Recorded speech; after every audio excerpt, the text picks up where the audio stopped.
now that we are just after 5 o'clock. I am Carrie Rose Pace, the Director of Communications for GRTC. I want to thank all of you for taking some time out of your admittedly gorgeous spring-like evening to be with us for a preview of the regional transportation plan that we are going to be presenting with each of you and sharing some concepts. I'll be sharing a little bit of housekeeping here at the beginning. I am going to mute everybody except for myself to start. If you are joining by phone or on your desktop, don't worry, I will let you unmute yourselves and participate. But for during the presentation portion, I want to make sure that we let our presenters be the only ones speaking at this time. However, if you are using this on your desktop or on your phone, there is a chat feature. And throughout the presentation, I encourage you as you get questions triggered or have comments, please do post them in the chat. I will be watching that and taking notes so that when we do get to the end of the presentation, I can facilitate the interactive question and answer portion. And of course, if you're familiar with Zoom and this type of platform, you can also react to things that are happening using some of the emoticon style features. So don't hesitate to use those as well. I'll be keeping an eye on that. For the benefit of the room, you should have all received the invitation over the recent days for this meeting tonight. This is a preview for community leaders. So that means that there might be neighborhood association presidents on here, tenant council leaders, not just within the city of Richmond, but in Chesterfield County and throughout our service area. So these are our neighbor leaders who are here with us this evening to get a preview of the Regional Public Transportation Plan. And I'm about to pass the baton over, but I do want to let you know that this is being recorded. We are going to be sharing this on YouTube as well. So if you are, for example, joining by phone and you can't see the screen right now, that's okay. You will be able to watch a replay of this at the end of the meeting. It will be on our YouTube page. I do want to acknowledge our staff who are here. We do have some GRTC staff, including our CEO, listening in so that we can all be in the loop on this conversation tonight. I will not be presenting. I will be passing this on to our Director of Planning, Adrienne Torres. She's going to introduce you to what this is all about, and then we'll be passing it over for the bulk of our time this evening to Scudder Wag, who is our subject matter expert, our consultant, helping guide us through these concept discussions. So again, final housekeeping. If you have questions, please use the chat. And I'm so glad to have you all here with us, and thank you for taking time. So at this time, I will introduce Adrienne Torres. She is our Director of Planning, and I'm going to make sure that I unmute her. All right, there you go.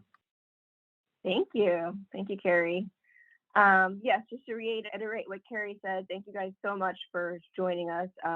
Your input will be very valuable as we go through this process of developing the Regional Public Transportation Plan. And I had forgotten about the nice weather until Carrie mentioned it. So now I'm a little bit sad about that. But she already went through the housekeeping, kind of how it's going to flow. But I am going to just intro this presentation and then hand it over to Scudder Wag. Scudder is from Jarrett Walker and Associates. We have two consultants that are leading us through this effort, Michael Baker and Associates, Michael Baker International as well. So Scudder will go through the bulk of it and the Regional Public Transportation Plan and where we kind of are with the process. And Carrie will get into questions and answers at the end. And like she said, we'll work with the chat, but we also are interested in seeing some more interactive stuff if people do have questions and want to use the features with that. And then we'll get into next steps. So with that, I'll get into, well, what is the Regional Public Transportation Plan? Do you want to continue, Scudder? All right, well, back in the spring of 2020, the General Assembly passed legislation that created the Central Virginia Transportation Authority. And what that did is it created a dedicated funding stream for actually the region. And GRTC, of the kind of three ways that pot was split, GRTC receives 15%. And what the plan is, it will explain how GRTC plans on spending that money The plan will be redone kind of annually or revisited annually. And right now we are addressing the next fiscal year. So it is a requirement for the Central Virginia Transportation Authority for GRTC to complete this plan. So what are we planning on doing with this funding? You want to go on to the next one, Scudder? Well, the majority of the funding will actually go towards supporting our current system. We do have a regional system already. We cover the city of Richmond, Chesterfield County, Henrico County, and outside of the region, we also serve Petersburg, and we have our seasonal route within the region, which goes to Doswell and Ashland. But we plan on putting aside about $10 million and allocating that towards expansion. So what does that mean?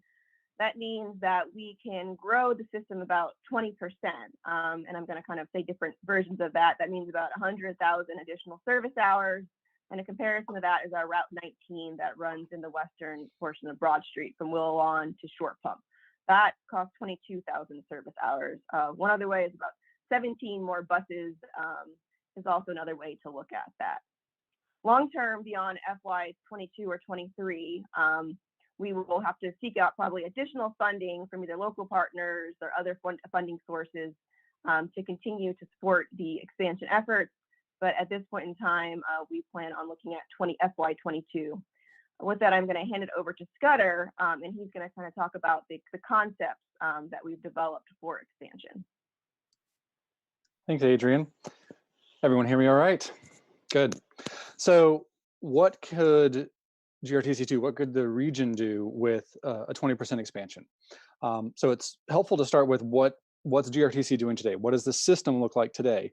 And this map shows you every route in the current system, pre-COVID network, I would say. So the service levels and routes running before the COVID pandemic conditions.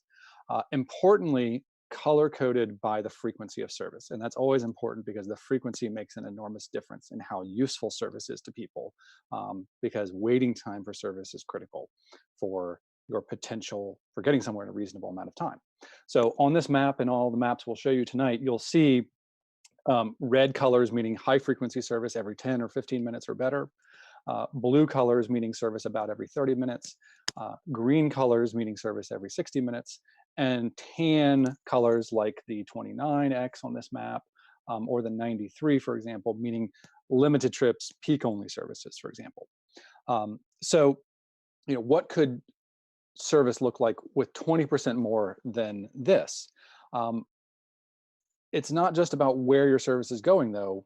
It's also about that frequency, because that frequency makes such an enormous difference. And a way to think about why that frequency matters is thinking about where can you go in a reasonable amount of time. So this map on the right is showing you how far can you get from Richmond Community Hospital in the East End on 9 Mile Road around 27th Street. How far can you get in 45 minutes? And that gray blob, that gray area is how far you can get. And it's not just a matter of thinking about the area. Yeah, you can grow the area potentially of how far you can get, but what's in that area? How many people can reach Richmond Community Hospital? A lot of people need to come for appointments. A lot of people need to come for work. Well, 68,000 people are in that gray blob. And so you can think about this kind of a blob as the wall around your life. If you lived near here, how much opportunity could you reach? How many jobs could you reach to work in? How many shopping centers could you reach to shop at? How many schools could you reach to potentially go for a college degree? We can measure that by thinking about how many jobs can you reach, because jobs, lots of people work at retail centers, lots of people work at universities and colleges and medical centers. And so just the number of jobs not only tells you how many jobs you could compete for, but how many opportunities you can reach. So how free you are. So this kind of blob is like a wall around your life of how much stuff, how much opportunity can you reach.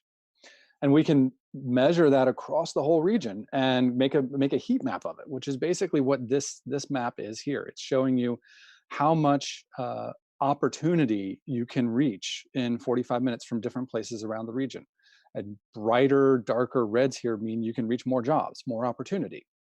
And lighter colors, lighter greens mean less and less. And blank areas, white areas means very, very little, fewer than 1,000 jobs that you could reach. And you see some interesting patterns here. where you had a lot of those high frequency routes within the city in particular, you have a lot of access to jobs. So the dark red areas along the Pulse corridor on Broad Street are very dark red, and you can get to lots of jobs. On the north side, along high frequency routes like Route 1 and Route 2, you can reach lots of jobs. You also see some patches where there's some job access where there's not even any transit. That's because you could actually potentially walk to jobs if you lived near Chesterfield Town Center, for example. So this sort of analysis helps us think about and helps us see the what transit's delivering in terms of helping people get places, to opportunities, to jobs, to make their lives better. And thinking about what can we invest in with this additional dollars, we want to think about what might we do to maximize freedom and opportunity and grow those blobs.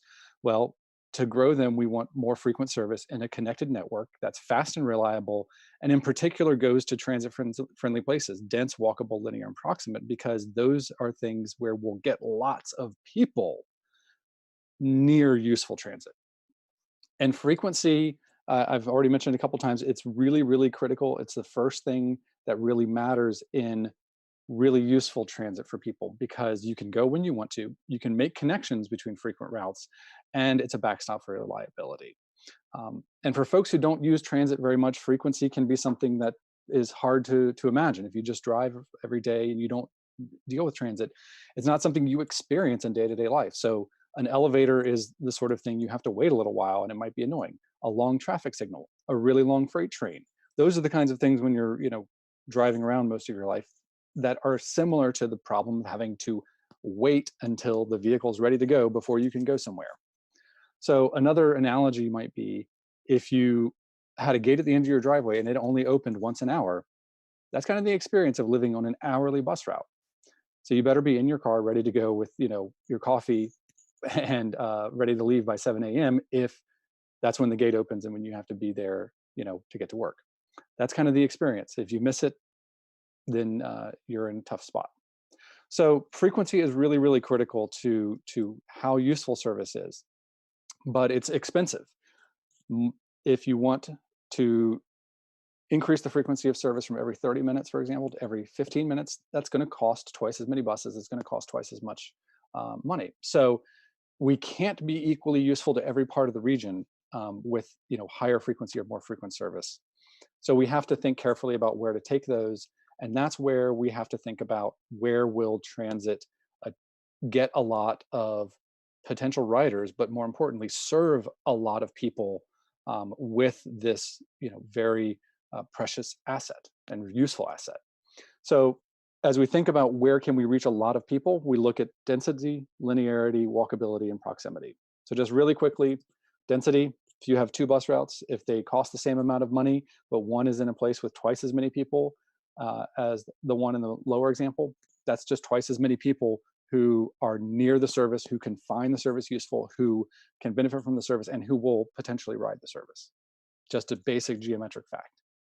And we know where density is. This is a map, one of the many maps of demographics and information we have about the region that shows where you have lots of density of people and lots of density of jobs. Because we're obviously interested not just in where people are, but where they're going. And often they're going to places where there are lots of jobs. Walkability is also a critical factor. If two bus routes are serving, the place, if one bus route is serving the place like this in the top example, where you have lots of connected streets with lots of intersections in a grid-like pattern, someone can walk from that stop to a much larger area than a stop like in the lower example, where it's in a suburban place with lots of cul-de-sacs with not many intersections and big parking lots blocking your way or other obstructions. It's just a function of the geometry that in the top example, many, many more people can reach the bus stop if all the density is the same, and therefore more people can find it useful and more people would likely ride. You also have to be able to cross the street. And this is a real challenge in providing useful service in corridors farther out in the region, like Midlothian, Hull Street, Broad Street, where you have wide 6-lane roads with very few places to cross safely. If you can't cross the street, you only have service in one direction. Linearity is also important. If there are a lot of destinations along a very straight line, then we can draw a bus route that goes in that's relatively fast and gets people where they're going in a way they feel like is very direct, and it costs less. Versus if you have a bus route that has to turn off for a half a mile to get into an office park and then turn off further down the street to get into a parking lot of a major shopping center to actually serve the front door, and then turn off to get to a college that's way off the road. All of those things take more time, so you have to spend more buses to provide the same amount of service, and people just feel like they're going way out of their way. So this costs more, and it means fewer people riding. And then proximity. If we have to traverse really long distances without much in between, then it costs us more to run that route, and it takes a lot more time. So fewer people find it useful. This is a real challenge when you think about trying to get service, say, all the way out to the big commercial retail centers, say in Brandermill, that are way down Hall Street. That's a really long distance to go. So it's a challenge in proximity terms. So all of this really tells us where we want to go if we want to get high frequency service to lots of people as effectively as possible. But it raises a question of, do we want to focus on that? Do we want to focus on getting a lot of ridership? Do we want to focus on putting useful service out to the most people we can in those areas that are likely to get high ridership? And that raises a question of, what's our goal for transit? So you can think about this question as, if this little town here, if you were all the city council members for this town and we had 18 buses and all these dots were people and jobs and all these streets were places that we could run buses, where should we put bus service? If we've only got 18 buses. If we want to get most people using transit possible, we would put 9 buses each on 2 routes on these 2 main roads where 70% of people and jobs are. And then you'd have service every 10 minutes. And lots of people would find it really useful, but not everyone would have service. That's what we would do if we were trying to get the maximum number of people riding. And we would say, measure your success on that ridership, particularly ridership relative to cost, which we call productivity. And also importantly, all of those things correlate with maximizing the access to jobs and opportunity for the most people. But some people will feel left out of this network. Folks who live in low density places in the southwest corner here, Ms. Smith might call one of you and say, well, this isn't fair to me. I pay taxes too. And we would say, well, that's not the goal of this network. If the goal of the network is to make sure everyone has some service, that would be a different goal. That would be a goal of providing coverage, making sure there's a little bit of service for everyone who's paying taxes in, or everyone in the community. That's a coverage goal, and that would encourage us to draw routes and draw a network where we're putting routes on almost every street. But because we only have 18 buses, now most of these routes only come once an hour. Because instead of just 2 routes with lots of buses, so every 10-minute service, we have many, many routes with less frequent service. The result, everyone has a bus stop near them, everyone has some kind of service, but the service is less useful because it's less frequent. Fewer people use it, it's harder to get around, it takes longer to get around by transit, and therefore you get less ridership. But we wouldn't measure success on the measure of ridership. We'd say, if you're trying to achieve coverage, then this network would be measured on the success of how many people are you covering. So ultimately, most transit networks are some mixture of these goals. So some routes in a transit network are trying to achieve ridership goals, and some routes are trying to achieve coverage goals.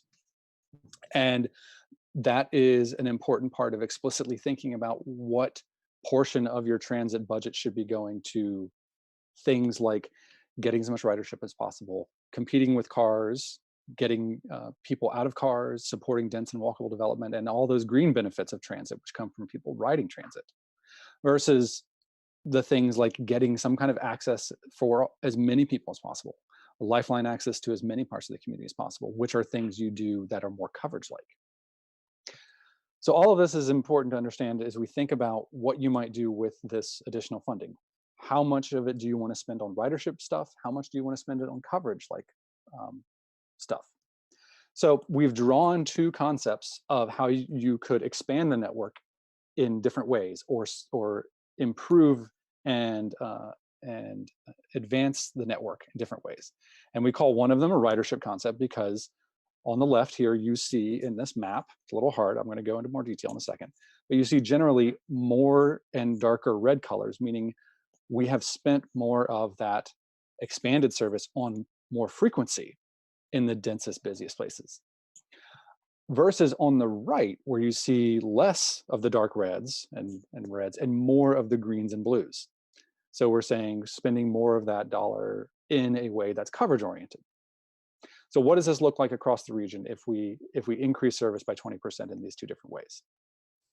So zooming in, if we're looking at the kind of the north and the east sides of the region, some significant differences are the number one route in the ridership concept from Hull and Broad Rock up to Chamberlain and Wilmer through downtown would be every 10 minutes instead of every 15 minutes. So an improvement in frequency on that very busy corridor with lots of people.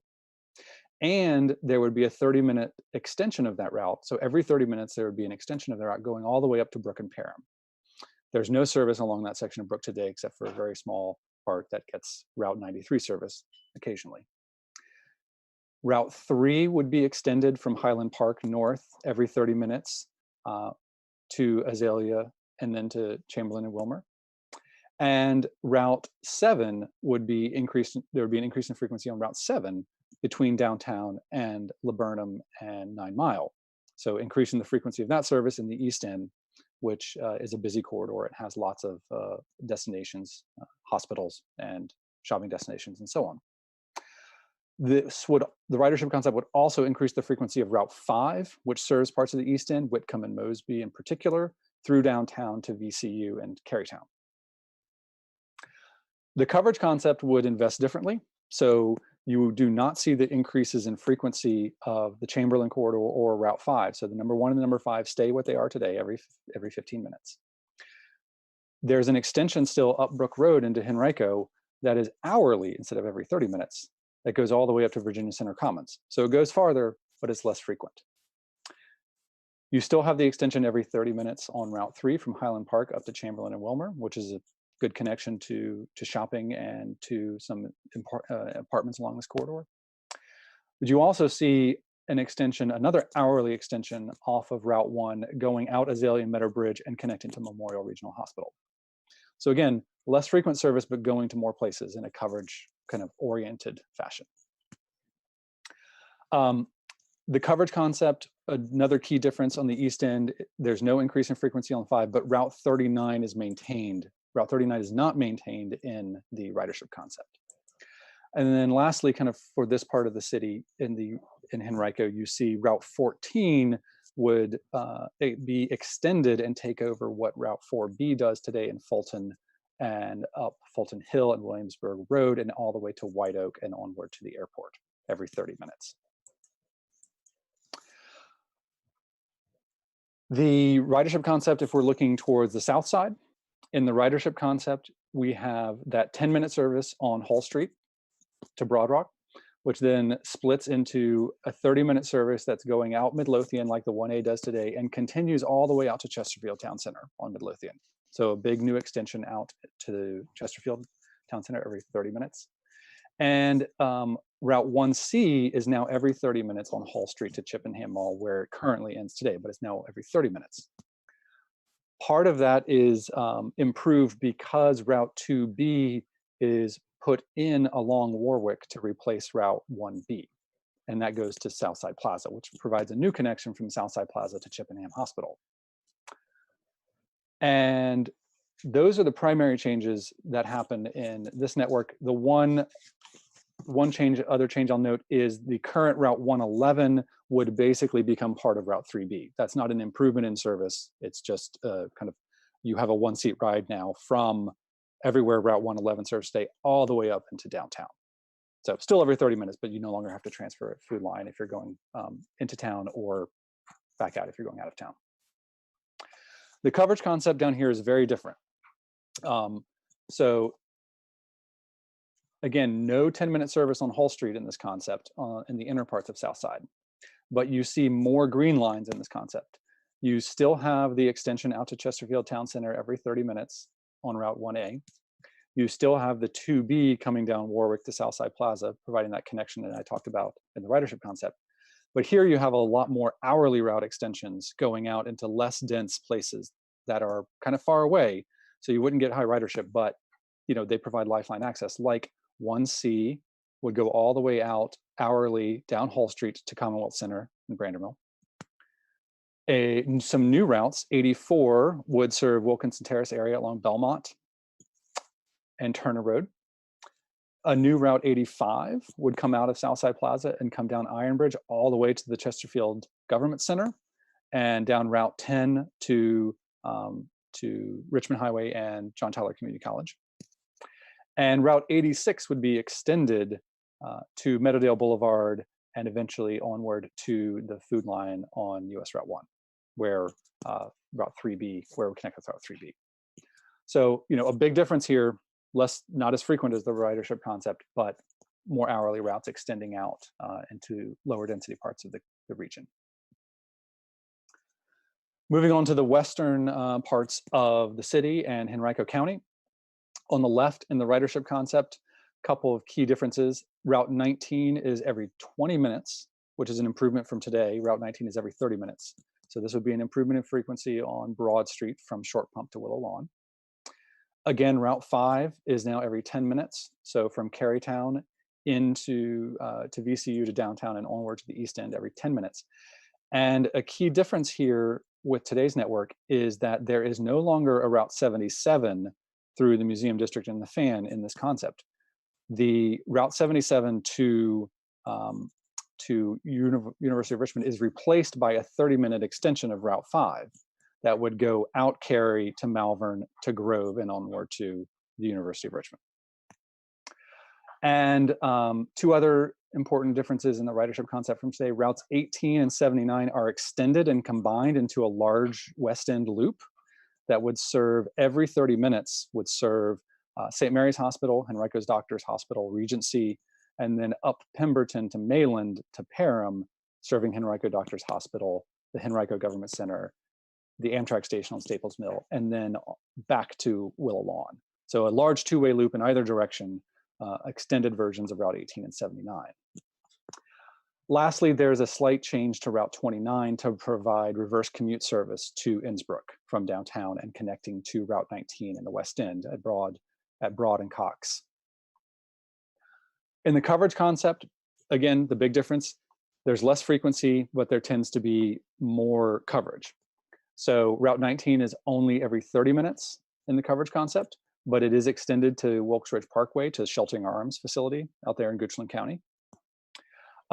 Routes 18 and 79, that two-way loop, they're only hourly in this concept, but they're extended a little bit farther out to serve Innsbrook. And in this concept, Route 5 is no longer it's not every 10 minutes, it's still just every 15 minutes like today, and Route 77 remains as it is. So that's not changed, and it is more coverage-like than in the ridership concept. So that's a quick tour, and we'll come back to questions on the actual networks. The other thing I want to go through just quickly is, what does this mean? What does this change for, what the networks do for the region in quantitative terms? So how many people are near service? In the, if we look at any service, how many people are close to any service, whatever kind it is, peak service, hourly service, 15-minute service? The coverage concept increases the number of people near any service by 55,000. The ridership concept only by 16,000. But if we start looking at more useful services, like all-day 30-minute service, the coverage concept only increases people near service that's there every 30 minutes or better by 26,000. The ridership concept increases it by 49,000. And then if we look at 10-minute service, you see that the coverage concept doesn't change how many people are near 10-minute service. Only people near the Pulse BRT today are near 10-minute service, because that's the only thing that comes every 10 minutes today. But with Route 1 and Route 5 being every 10 minutes, you'd now have 41,000 more people, over 50,000 people having access to every 15-minute service, or every 10-minute service, excuse me, in the ridership concept. If we look at some key demographics, communities of concern, and look at people in poverty, you see a similar pattern of their coverage concept does a little bit better at getting more people in poverty, 7,000 more people in poverty near any kind of service. Ridership concept only increases it by 2,000. But if we're talking about kind of all day, reasonably useful 30-minute service, that number is plus 9,000 in the ridership concept versus plus 6,000 in the coverage concept. And for 10-minute service, you see there's no change for the coverage concept, and people in poverty, there'd be 12,000 more people in poverty near 10-minute service in the ridership concept. We can visualize where these are just quickly. We have a lot of data about where are people in poverty. This is a map showing you the coverage concept overlaid on the density of people in poverty. And you can see that we capture some pockets of poverty with the coverage concept with hourly service in south side of the city and in Chesterfield and farther south Chesterfield, and even in pockets of the west end of Richmond, we see some new coverage of people in poverty. And some people covered with an additional 30-minute service in the northern parts of Henrico. The ridership concept, how it affects people in poverty, you see the areas with higher concentrations of people in poverty served with 30-minute service in western and northern Henrico in particular. You see people in poverty getting more frequent 15-minute service along the east end on the 7, and with 10-minute service in particular along the east end along Route 5, and on the north side and the south sides along Route 1. That's how you'd see the impacts to people in poverty from the ridership concept. Minority residents, we're always concerned, of course, about potential racial equity, and Title VI is always a factor in thinking about the service planning, because Title VI does require us to make sure that we are not disproportionately affecting people of color. So minority residents in the coverage concept would have 31,000 more minority residents would be near any service, only 8,000 more in the ridership concept. But again, if we're looking at kind of that reasonably useful all day 30-minute service, the ridership concept is plus 29,000, the coverage concept only plus 19,000. And for 10-minute service, the ridership concept gets us plus 25,000 minority residents near every 10-minute service, which is a significant increase over today. Today, there's fewer than 10,000 minority residents near every 10-minute service. So that's a big positive there. And just quickly pointing out, this map is showing you the coverage concept routes overlaid on what we call a dot density map of race and ethnicity. So blue dots equal 100 residents who are non-Hispanic white. Green is 100 residents who identify as Black or African American. Yellow, Hispanic, and red, Asian, and brown is other. And some just quick notes of where the coverage concept expands service to minority residents.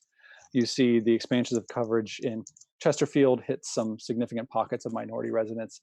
And even in the west end of Henrico, the areas that we're serving are relatively diverse, with Hispanic, Asian, and some African American populations there.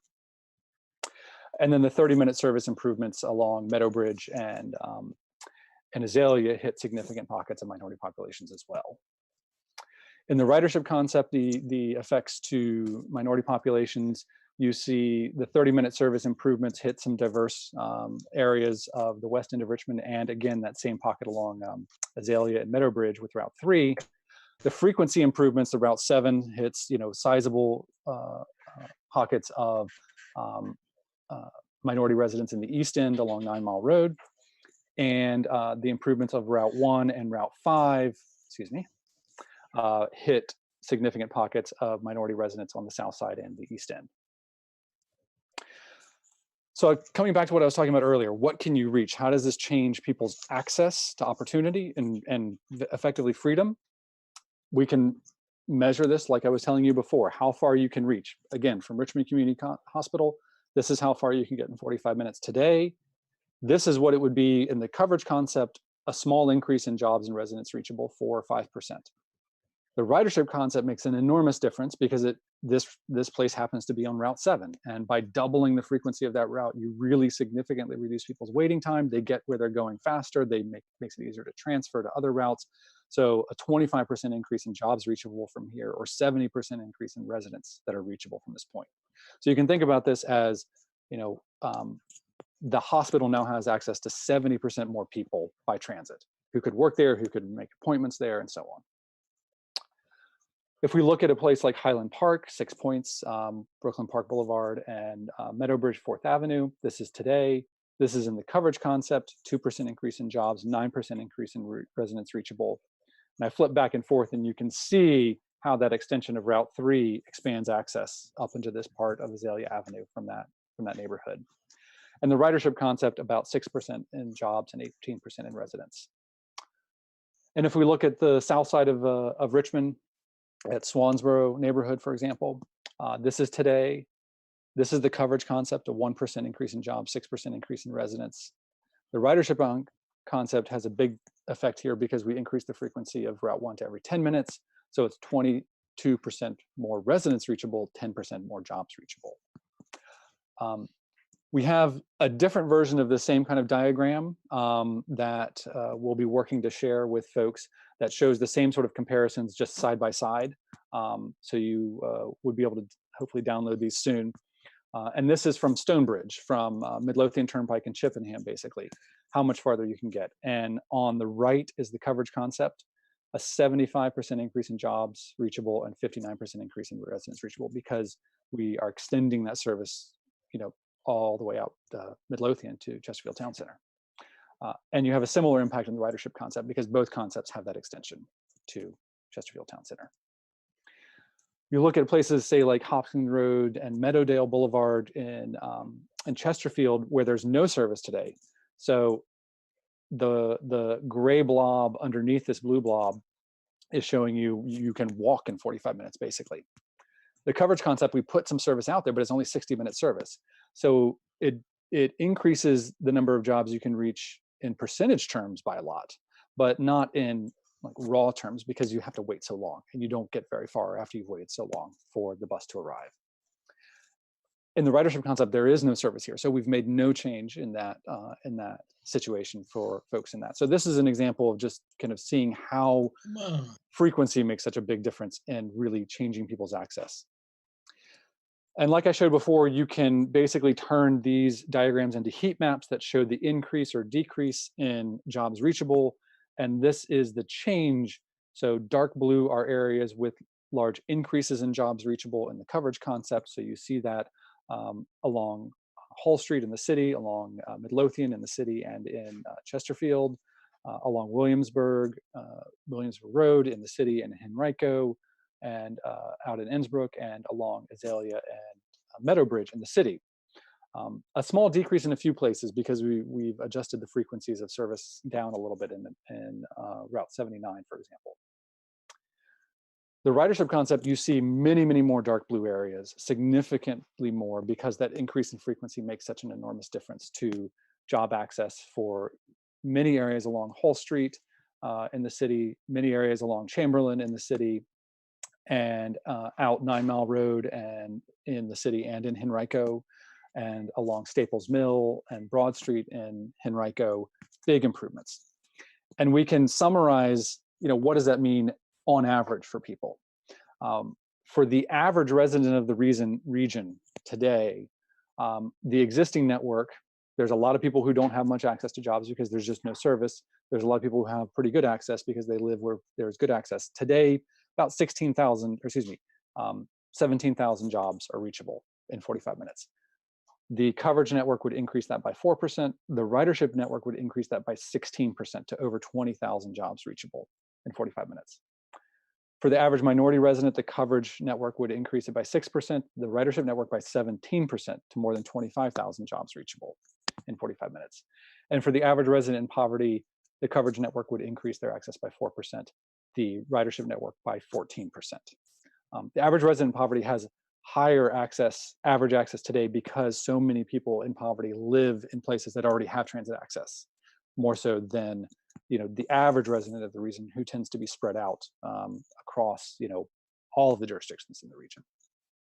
So that's a whole big, long description of these concepts, of these potential changes. And the intention here is to help you understand the differences. We want to hear back from you tonight and through the public process, the public survey that's available, about which direction you prefer. Do you prefer we go in the ridership direction?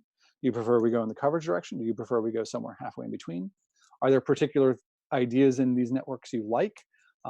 Because each network spends that full 20% of resources. And so we can do one or the other, or we can do some sort of blend between the two, but we can't get all of both. And we want to know what you and others in the public would prefer.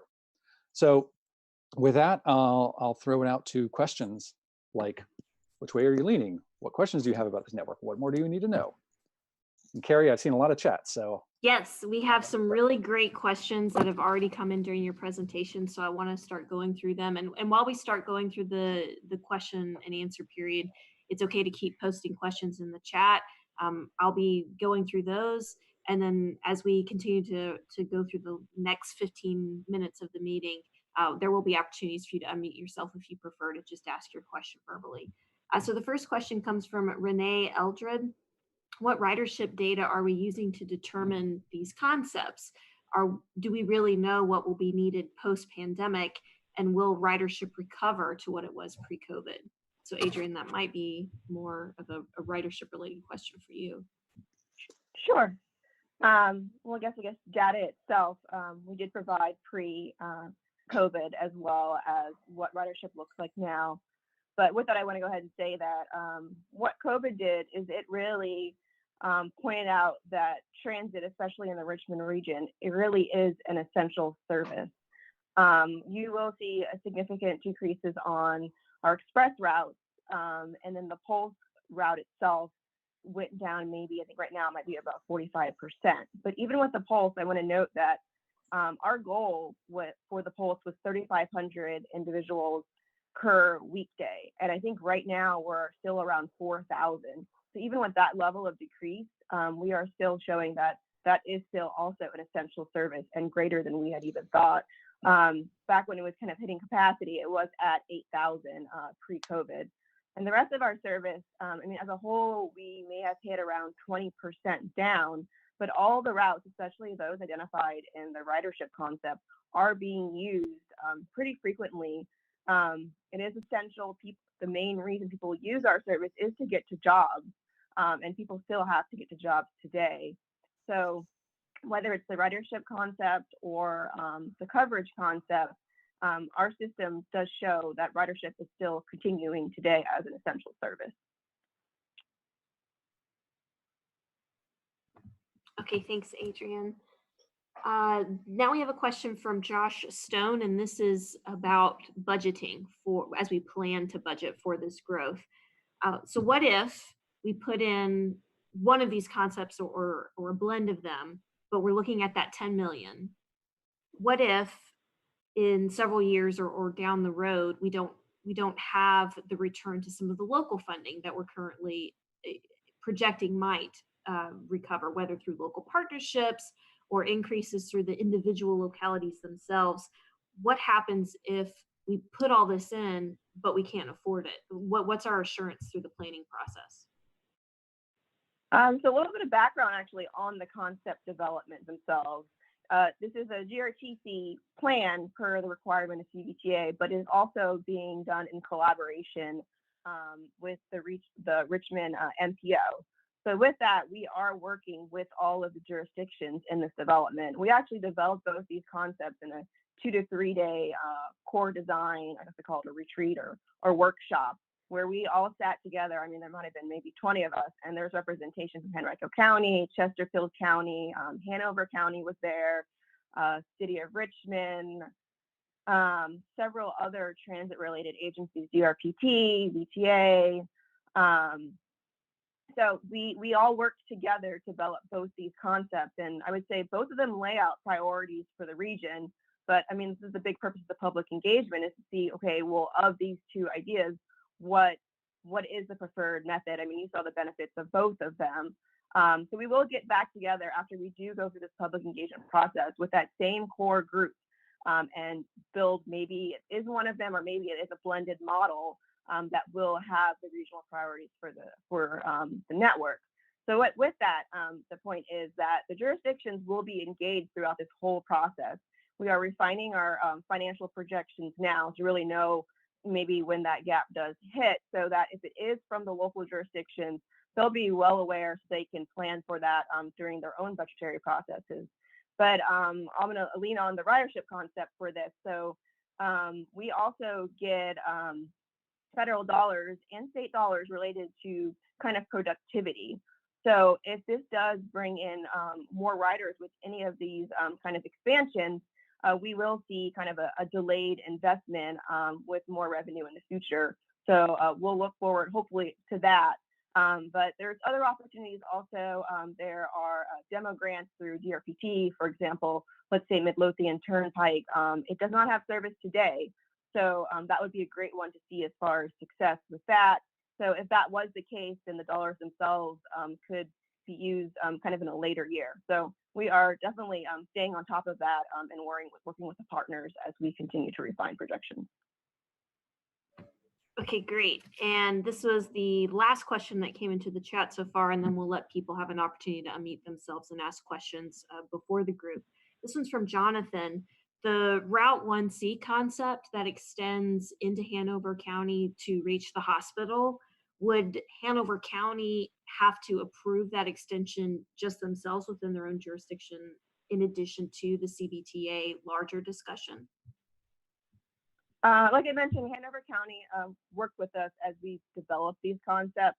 And once we get the feedback from the region and the public, they will also be at the table as we do the recommended concept as well. Okay, great. And then Scudder, just so you're aware, there is some interest in the chat on seeing those maps that you showed with the improvements to poverty and in minority populations, Yep. not just your bar data, but the maps. Yeah. Yeah. So Yeah. I'll probably want to post these online so people can zoom in. Yep. Yeah. So this is the coverage network, the route lines, and the density of poverty. So where you have high densities of people in poverty, you have darker purples on this map. And I've just circled in green some of those pockets that would get new service or improved service with 60-minute service. So you see some of that in Chesterfield and South Richmond with the 84, 85 routes and 86 extensions that we've drawn in the coverage concept. And then in blue, the areas better served with 30-minute service in this concept. And then again, in ridership, you see in blue the areas of relatively high poverty that are better served or additionally served with 30-minute service. And then in red, those that get more frequent service. And the frequent service is a big driver of how that increases job access for people in poverty, for a lot of people in poverty, because there are so many people in poverty along those routes. And then again, if we look at the dot density by race and ethnicity, similar areas circled here. And yeah, I think we can, Carrie, I think you should have those maps. If not already, I'll make sure you do. But I think you do, so you should be able to post them. Awesome. Yeah, we can post these as PDFs so that you can zoom in. I know my eyes would need to zoom in on these as well. Had one more question in the chat, and then I do want to let people, I see some hands raised. Adrian, could you explain briefly how this plan is drawing from or connects with the greater RVA Transit Vision Plan? Sure. So I guess the closest related out of the Greater Richmond Transit Vision Plan Phase 1 was the Phase 2, which was the near-term version. And that one was completed, I believe, last year, or was it 2019? Pretty recently. And it identified kind of the near-term priorities that go in with the next 3 to 5 years. As we met, those were definitely used as kind of a base as we developed the concept. And I'm going to highlight just a few of them, like the Midlothian Turnpike, that is in the coverage and the ridership version, and that was from the near-term Greater Richmond Vision Plan. Another priority is both of these actually are the extension to Brook and Parham on Route 1, as well as going all the way up to VCCS. So to some extent, those are in there. Another version is the 7, the one that's actually highlighted on the screen right now. An increase in frequency was recommended for that, and eventually going to the airport. And there was another recommendation within that kind of same East End, and that was what Scudder called the 14B, I think it was, the 14, and that was an extension on Williamsburg Road that did go to the airport as well. Increased frequency on the Route 19 was also part of the plan, as well as kind of the 7918 was that combo that was done. Connecting to the West End was some extent also included in the plan. So you'll see a lot of similarities between both the ridership coverage and things that were prioritized in that near-term plan.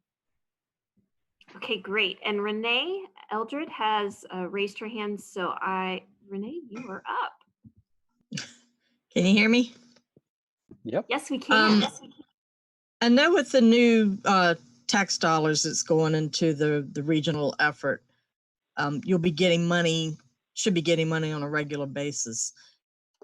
What, between your ridership and your concept and your two plans, how often will you be allowed to change these? Say you pick one and it's just not working as well. When can you go to another phase to pick a different to pick a different plan? Because I know, like with the new Route 1 extension, I've seen a few people at bus stops. I don't know that I've seen a lot of people at the bus stops, but it is getting some coverage. So I'm kind of wondering, money versus riderships, what do you do to keep them equal? Sure. So with this, we are going to build in kind of performance metrics for the new routes, as well as routes that we currently have in the system. And we will look at them not just we'll look at them quarterly, but on an annual basis. And this plan will be revisited annually with the hope to have it done each spring for approval by our board, as well as the full CBTA. So there will be opportunity for changes, and each time we'll continue to work with the jurisdictions as we change anything based on productivity. I would say, yeah, the Route 111, Route 1 going south, that one at this point is definitely more of a coverage route. It is essential, I would say, but it was, with the first day was the first day I think everyone started working from home when COVID hit. So it's true success. Hopefully we'll see after this COVID environment ends. But I also think if it's combined with that 3B, right now you have to transfer 1, 2, 3 times to get to your final destination. So kind of having that more 1, 2 seat ride might actually help also with the success and increase in ridership on that route. Okay. That was a really good question. All right, so we still have the floor open for questions. Feel free to raise your hand in the chat or in your Ring Central. If you don't know how to do that, it's okay. Just go ahead and unmute yourself and acknowledge yourself and ask your question. I'm just checking for any raised hands. Thank you all for attending, by the way. We've had a really good turnout this evening. All right, well, I know in a virtual environment, I need to count 8 seconds each time I ask a question. So I want to give everybody an opportunity. Very good. Here's Dyrona Moore-Clark. Hi, I actually don't have a comment, but I do see Mr. Jim Bowling raising his hand for a question. Thank you, Tyrona. Jim, you have the floor. Maybe the question's already been asked and answered. I had difficulty logging in, so I just finally got back in. I was following the chat. I had a question about how COVID has affected the ridership along, particularly Jeff Davis, which is my area of real interest. Sure. I actually don't have the specific numbers on Jeff Davis. He could get those to you, and Carrie could definitely send them along. But the ridership as a whole, I had mentioned that we really saw through COVID that GRTC's system definitely is essential. Ridership did not decrease, especially in comparison to a lot of the other transit systems in the northern areas, and that's just based on demographics and who uses our system and the way that it's set up. I think the most that we went down for local was about 20%. So even looking at pre-COVID ridership and current COVID ridership, the network is still very, very relevant. Thank you. That's a good question. And I just dropped this in the chat. I included a link. GRTC has been providing ridership data to Plan RVA throughout the pandemic. And you can see on the chart where we've had the impacts over time. There's a tab specifically for GRTC on that ridership tracker. So I encourage you to take a look at it. We'll also be posting probably later this week a very visual, easy to digest annual report that also points out where the COVID ridership declines happen, not just on local fixed route, but on our paratransit service as well, our care and care on demand service. So you'll be able to see that visually to see how the ridership did drop during late spring, early summer of 2020. But as Adrian explained, we have seen our ridership really rebound on the local fixed route because those are our core routes, our core services that riders rely on to get to and from their jobs and other critical services and needs throughout the community. Thank you. All right, so Scudder, if you wouldn't mind going back to that what's next slide. Excellent, thank you. So thank you so much to 804-408 for queuing up this slide for us. The what's next, where do we go from here? Well, I do want all of you who have participated here, being community leaders and neighbors, to take some more time to look at these and zoom in on your community so that you can compare between the ridership and the coverage maps and see what's different and what those trade-offs might mean.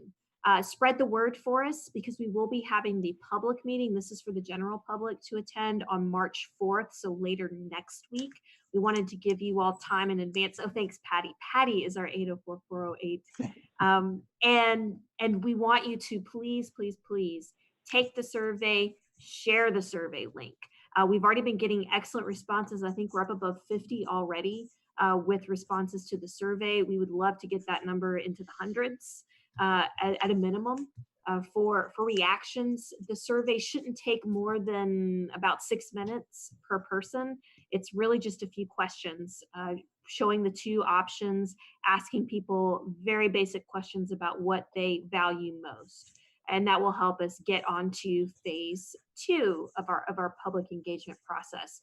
So what happens after we wrap up the public meeting and the survey? Adrian and Scudder's teams are going to get together, review all the public feedback, see which way the feedback is weighing heavier. Is it more toward ridership and prioritizing those dollars there? Or is it more toward ensuring that we are reaching more people in new destinations or farther destinations than where we have gone historically? They will then work on the concept, taking those two and presenting a map of this is what it could look like. These are the routes that could exist. This is what we could be recommending going forward with CVTA. And that's where phase 2 feedback will be important as well, because now we'll be at rubber meeting the road with these concepts and asking for very tangible feedback. And the final plan is expected to be ready after we get the phase 2 feedback in May. And Rebecca has a question. How are the questions focused on the survey? So they're really similar to the types of questions that Scudder was asking throughout the presentation. That they're more trade-off style questions. Do you prefer to wait for a bus a shorter amount of time? Do you prefer to have more frequent service? Do you prefer to go farther, but understand it might not come as frequently? It's those types of trade-off questions. Carrie, I'll be really specific if you want me to. The survey basically gives you the two maps I showed you and some explanatory detail of, this is where the ridership network goes, this is where the coverage network goes. It gives you a quick text summary of these things I've been telling you this evening, and then asks you, which way do you lean? Or do you really like the ridership? Do you kind of like the ridership? Are you right in between? Do you kind of like the coverage, or do you really like the coverage? That's the first question. The second question asks you to prioritize, among 6 or 7 options, what do you want GRTC to invest in first with new dollars? So like more frequent service or going to new places or things. So, and then the rest of the survey is mostly just, you telling us who you are, so we know we're getting a representative sample of the population. So, So this is, and so on. I have unmuted myself. This is Rebecca. And what I mean by my question is, is the survey, do you prioritizing, I need to figure out how to say this. Is your priority getting transportation to those in poverty that may not have had it previously? So if your objective from your perspective is to ensure that people who do not have a car are able to get to work, is that a question that is asked, or does all the analysis have to happen by the person who is looking at the maps to then infer it on their own?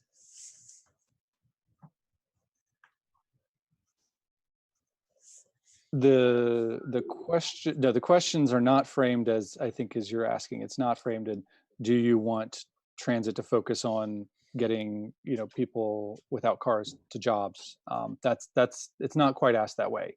We are asking people to look at the maps and tell us which direction they prefer. But then we're also asking people secondarily, what are the primary things they want to do with the new investment? So more weekend service, more frequent service, more service to new places, things like that. That's how it's set up. And then this is a comment that came into the chat that I think is an extension of one of the other comments that we had about how are our riders right now going to get the survey. Jamal says that worried that people without internet access will not be able to participate. What can neighborhood associations do to get the word out? Well, you're here and already starting that process. So many of the neighborhood associations and groups do have their own email groups or Facebook groups or text threads. I encourage you to share the survey that way across your unique communication platforms for your group. I do also have a one-sheet flyer with information about the survey and the link to the survey. And I'm happy to send that to everybody. And actually, I will make a note to send everyone the survey flyer after the meeting, so that everyone can have that and share it.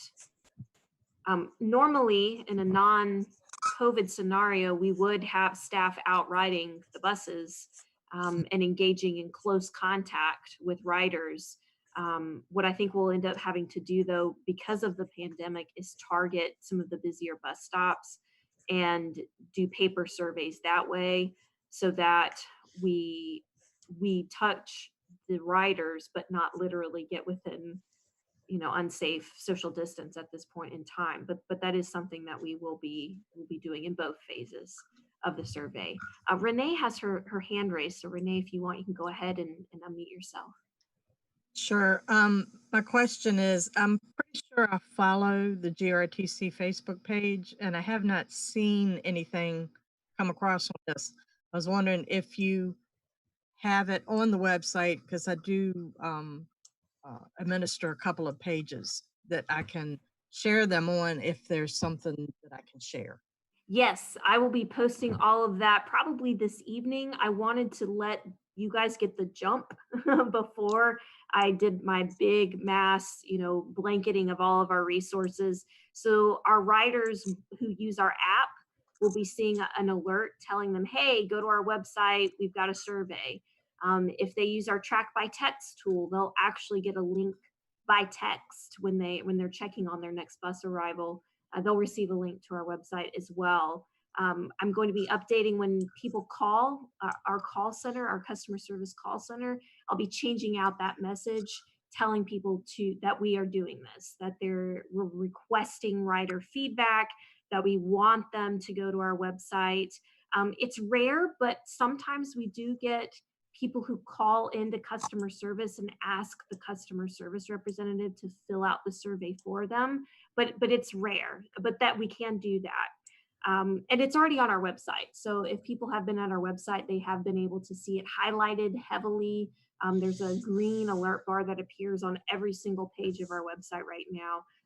But I'm so glad that you asked and that you want to share on our social media. So stay tuned after the meeting. I'll go ahead and start blasting all that out for you to share. Thank you. I'll share it as soon as I see it.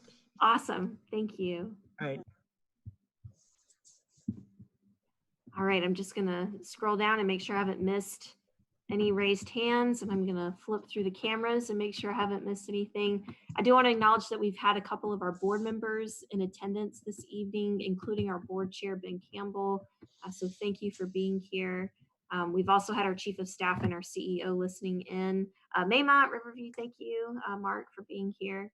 I want to open it up in case there are any last questions or comments, any ideas. Carrie, I just want to note to Ben's question about asking about specific route preferences, there is an open-ended question that people can provide any comments or thoughts they have about the concepts or the new extended routes as part of the survey. So people can give us free response if they want on anything. Okay, great. Well, I want to thank you all so much. I will be sending out the YouTube link for this meeting so that you can replay and watch. I'll send you out the links to the PDFs so that you can zoom in on those in higher resolution. And I'll let you know once I've got the social media content ready so that you can start sharing it. Thank you all so much for being here this evening. And we'll be back in touch with you throughout this process so that you can have the most up-to-date information and try to give it to you in advance of the general public getting all of it. Thank you so much. Stay safe and have a great evening.